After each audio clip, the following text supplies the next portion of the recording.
很久以来一直有个愿望，想去试一下 paddleboarding。这次去阳光海岸，终于有了机会。这个就是传说中的 paddleboard。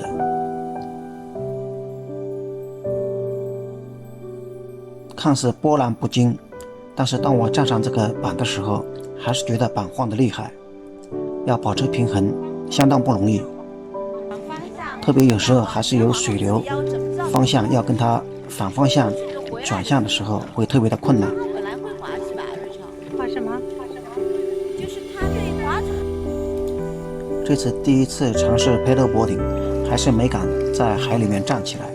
下次要找一个浅水区试一下，培养一下感觉。小朋友们照例在海边玩得很开心，这个海水也比较温暖，他们在里面找贝壳，还抓到了一些小螃蟹，他们是最开心的。小朋友们也对这个 paddleboard 比较有兴趣，我就拉着他们在浅水区过了一下瘾，他们拿一方长吧。老大强烈要求去 kayaking， 我从来没有试过，心里有些忐忑。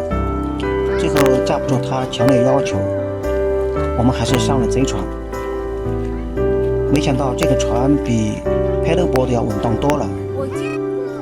我跟老大刚开始还有点不适应，慢慢的就滑得越来越默契，非常的尽兴。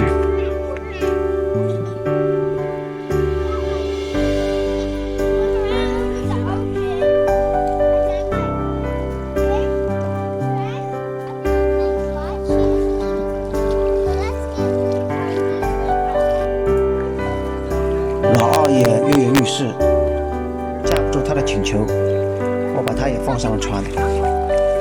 没想到他滑得真不错，像模像样的。